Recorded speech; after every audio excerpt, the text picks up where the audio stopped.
Hey, what's up, everybody? Lawler here, inside source for all things Rocket League. A little bit different topic and a little bit more of a broad topic for you all today. Last week on Twitch, one of my viewers ended up asking a question about the parallels between traditional and non-traditional athletes. In this case, esports athletes versus pro athletes.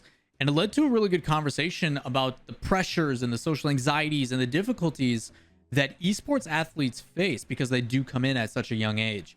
We ended up talking in detail for about a good 20 minutes about this topic and the importance and comparisons to like child actors and a lot of the difficulties and things that I feel personally may affect long-term how these players go about life, what some of the long-term effects, good or bad, could be. So this one's an interesting one. It's an interesting conversation piece, and I thought it was important to kind of talk about openly. There is some very blunt opinions in this, as always, because that's how I do. And I do want to create this open conversation. I'm curious on what you guys have to think before we get into the video. Let me know in the comments below. Is this something that you guys agree with? Is there certain things that you disagree with? Do you think that I'm totally off base here? I want to create really good conversation around this because I do think it's a topic that not too many people really look at, the stress and the difficulties that some of these players do face. So with that said, I do hope you guys enjoy the video. And as always, if you do enjoy the content, give it a thumbs up, hit subscribe, turn on notifications, all that fun stuff. And with that said, enjoy the video.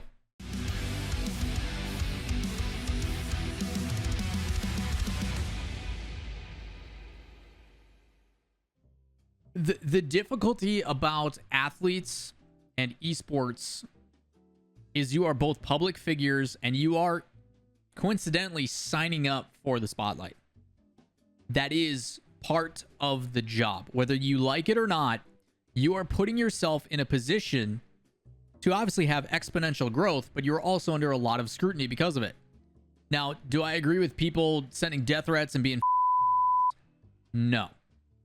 But I also don't control the lowest common denominator. There is a risk that you put yourself under when you are a public figure. It's just how it is. And I do agree that with us being able to let players in Rocket League esports start at the age of 15, in contrast, when I was 15, my only 3 jobs in life were to, you know, make money, work a 9 to 5 so I could pay for my car or whatever the I wanted, get Becky's number, insert generic white girl name here, and then like go to soccer practice and do my chores. That was it. Go to work, go work a 9 to 5 retail job, try to get a girl's number and learn like social skills, and then do my chores and like go to practice and stuff. School I didn't really do, you know? So back to the original root of the problem is you have 15-year-old kids being under a ton of scrutiny by a wide audience on a global scale, and that kid's only job should technically be learning how to talk to other people and like learning general skills, like learning that the general public kind of sucks. Welcome to retail. Life's not fair. This is the way that goes.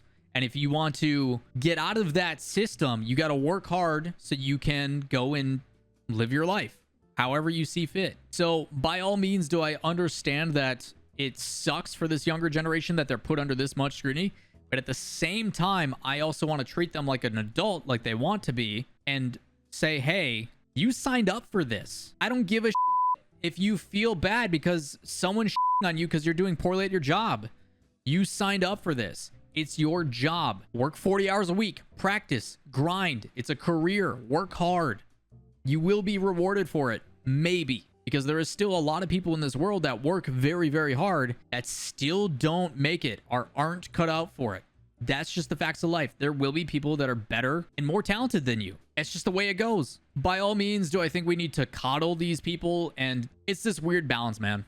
It's a really weird balance. I am a firm believer that I think 15 is a bit too young for esports. It sucks because we have a lot of really talented people that are in this space. I mean, you look at people like Aqua and Daniel and stuff that are 14 right now coming into the pro scene. Boys are absolutely cracked. Imagine them having to wait another 2 years. Like another 2 years of them having to wait. But think about all the life lessons they would learn if they weren't just forced into it. Think about what life was like. If you're my age, older or a little bit younger, anywhere from like even like being 21 right now.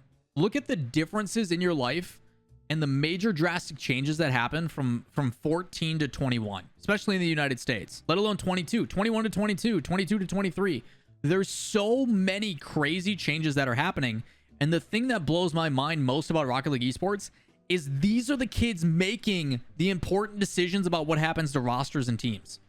It is mind-blowing that those people are making such drastic concepts with six-figure contracts, and like there's so much money that I don't think they understand the weight of what's actually at hand. And I do understand what I'm saying is a massive generalization. There is some out there that 100% have the foundation put in by their parents and their surroundings, and they do grasp it very quickly. Some very intelligent young kids. The best example I can give is you look at Garrett G, right? Garrett G was so oblivious to this world when he came in, but has gone the literal perfect route in his career. Always respectful, learning, working hard, all that kind of like foundation that was set by his parents. Very proud of Garrett G and what he's become as a young man. But not everybody is going to do it picture perfect, right? He's a very rare circumstance. Your original question, Candyman, your original question about the difference between traditional athletes and esports athletes, I do feel there needs to be a better vetting process. I think there needs to be someone that isn't afraid to, before these kids sign on for what it is, because esports is still fairly new and there's a lot of parents uneducated about it. I wish there was a better way for them to say like, yo, you're signing on to this type of lifestyle. You're going to give up a lot of your social life. You're going to miss a lot of things that are important in high school. You're going to be giving up a lot of these other things. You're going to have a skewed mentality of what comes to work ethic. You're like, say your career doesn't work out and you got to go back to a 9-to-5. Some people are going to be very, very depressed, realizing how good they actually had it as a pro and should have been busting their ass making content and streaming and building a brand for themselves, so they don't have to go and work a 9-to-5 that they hate and become super depressed in, because the contrast from being a professional player traveling the world and playing video games for a living is so much better. But because they were too young and too stupid, which isn't their fault because their brain isn't fully developed and they just can't see outside their bubble, literally, it's not their fault. And that's not me trying to shit on kids. It's me literally saying, like, your brain isn't developed yet. You do not understand that concept as a whole. I was there. Everybody in this chat that is older has been there. And it took many years looking back to be like, man, my parents must have hated me. But the difficulty is if you say that to a 15, 16-year-old kid, they get offended, they get upset, they get whatever, because they can't take it for what you're saying. They're too offended and too ego-driven to actually consume the information you're shoving down their face hole. Again, it's the most infuriating thing to watch happen, because it's like, I'm trying to give you everything you need, but you just need to take it for what it is. I'm trying to treat you like a goddamn adult, but again, it's a learning process. So being at that age and not having this kind of real talk with the kid, some will be successful and go on to have wonderful careers and do amazing things, while some others will be a piece of that tweets every little thought on Twitter. I don't fucking know, man. Like, there's so much contrast. Again, big generalizations, not talking about anyone in particular, but like, again, dude, that's just, it's brutal. Some of these kids are affected in a very serious way and they don't realize it. And it kind of scares me, because I have no idea, because esports careers have become such an important thing.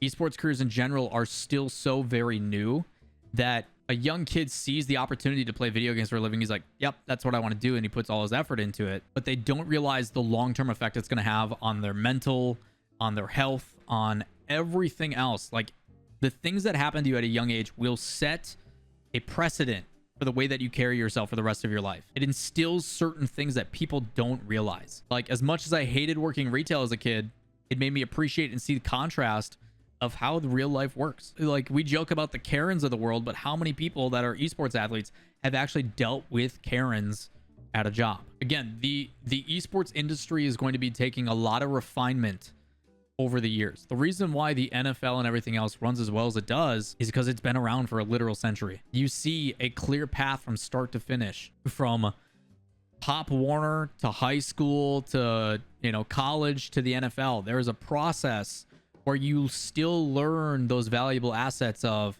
how to talk to media, how to carry yourself, what it's like to be under national exposure, like all these things that eventually, when you get to that level, for the most part, you have an understanding of. But as esports professionals, you just get thrown into the lion's den, man. It's brutal. I feel for some of these kids. It is not easy by any means of the world. It's a very lucky position to be in, but there's also a lot of negative that comes with it as well.